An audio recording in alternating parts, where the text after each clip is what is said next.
शर्मा जी की बेटी। सरल, सुशील और शांत, ये क्वालिटी थी सरस्वती की, जो कि शर्मा जी की बहू थी। क्या है बहू, जब देखो तब किचन में खटर पटर करती रहती हो, लेकिन खाने को कुछ देती ही नहीं। कैसी बात कर रही हो पीयूष की अम्मा?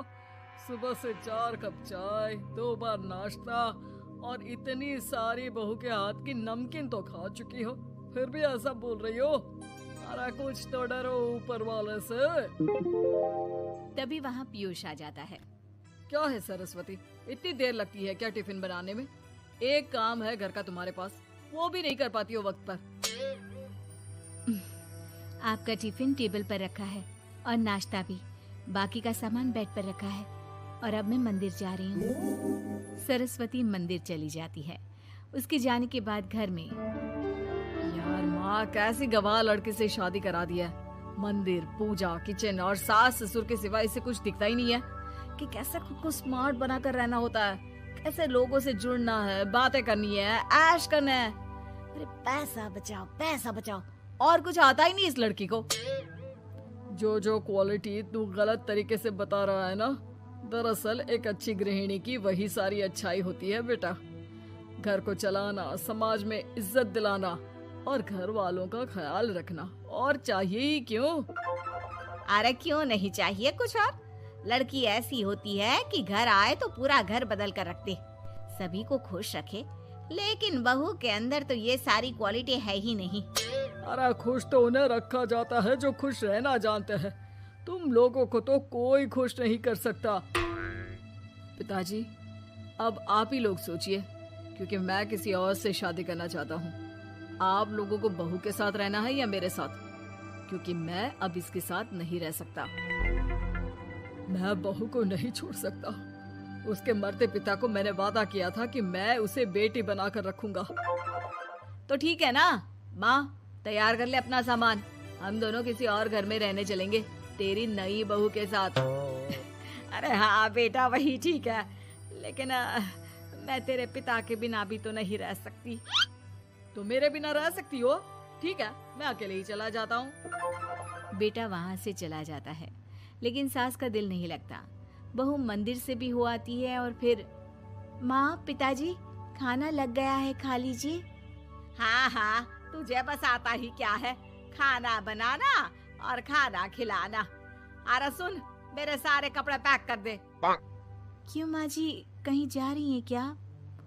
हाँ बेटे, ये अपने बेटे के साथ रहने जा रही है, लेकिन घबरा मत, तेरा पिता तेरे साथ है। बहू समझ नहीं पाती कि उसके साथ हो क्या रहा है, लेकिन फिर ससुर उसे सारी बात बता देता है। बेटा, ये नई बहू कब आ रही है? मुझसे घर का काम नहीं होता। वैसे भी तेरी पहली निकम्मी बीवी ने मुझे किसी काम का नहीं छोड़ा। माँ वो बस आने ही वाली है, और हाँ माँ, उसके आगे ना थोड़ा स्टैंडर्ड से रहना, क्योंकि वो थोड़े बड़े घर की लड़की है। उसका एक स्वैग है, स्वैग।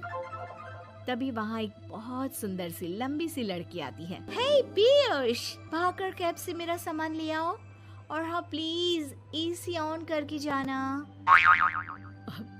रीमा, ये मेरी माँ है। तुम चाहती थी ना कि मेरी माँ हम लोगों के साथ रहे। हेलो आंटी जी, हम लोग ना जल्दी शादी कर लेंगे, फिर मेरी जैसी टॉप लड़की आपको अच्छी बोलेगी। एक्साइटेड होंगी ना आप? पर नो इश्यू।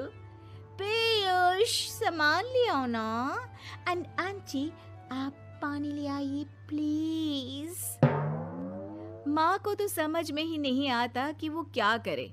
वो बहू के लिए पानी लेकर आती है तो उसका पैर पर्दे में फंस जाता है और वो गिर जाती है। ओहो, पूरा पानी गिरा दिया। कांच का ग्लास क्यों छूती है जब हाथ पैर नहीं चलते? कितनी मुश्किल से मैंने और पीयूष ने ये गृहस्थी बनाने की कोशिश की है। अरे पर तो क्या हो गया, एक गिलास ही तो टूटा है। अपने घर में तो रोज एक तोड़ती हूँ, लेकिन मजाल है सरस्वती कुछ कहे। और हाँ, मैं पानी वानी नहीं पिलाने वाली, मुझे ऐसी कोई आदत नहीं है। बहू हो, बहू की तरह रहो, समझी? तभी वहाँ पीयूष आ जाता है, जिसे देख रीमा रोने लगती है। देख लो अपनी माँ को। छोटी सुना रही है। और अभी तो मैं आई हूँ, थक गई थी, बस पानी क्या मांग लिया। कह रही है बहू हो, बहू की तरह रहो।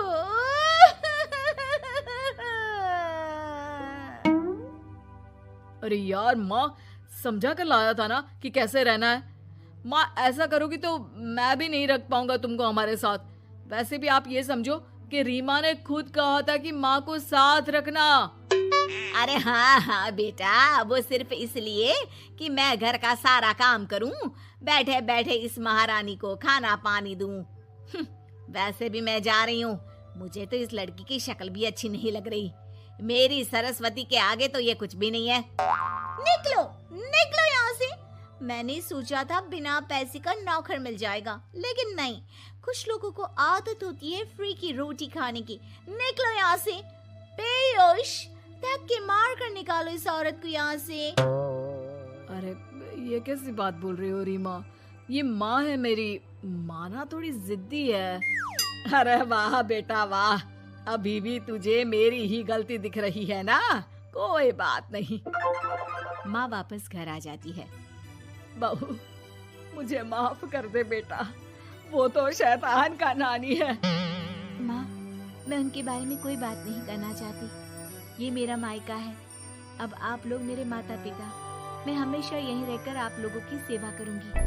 नहीं नहीं बेटा, हम करेंगे तेरी शादी किसी अच्छे लड़के से। अरे कोई जरूरत नहीं है, मैं देख कर आई हूँ जो हालत है ना पीयूष की, वहाँ नहीं टिकने वाला ज्यादा दिन। ना टिके वो उसकी मर्जी, लेकिन मेरी बेटी इतनी गई गुजरी नहीं है जो उसे कभी भी छोड़ो और कभी भी वापस आ जाओ तो वो तुम्हें अपना ले। अब ज्यादा ही हो रहा है आपका। माना मैंने गलत किया बहू के साथ, लेकिन वो उसका पति है। और फिर कहावत है ना, सुबह का भूला शाम को वापस आ जाए तो उसे भूला नहीं कहते। तभी वहाँ पीयूष आ जाता है। माँ, वो भूला आ गया, मुझे माफ कर दो। सरस्वती के जिस गुण को मैं सही नहीं मानता था, दरअसल जीवन को सही तरीके से जीने के लिए वही गुण होने चाहिए। मुझे माफ कर दो सरस्वती। मैं आज के बाद तुम्हें और पापा को छोड़कर कहीं नहीं जाऊंगा। और मुझे भी बेटा। बेटा जहन्नुम में भी जाए तो उसके साथ रहने को तैयार हो जाए, वही तो माँ होती है। मुझे माफ कर दो माँ।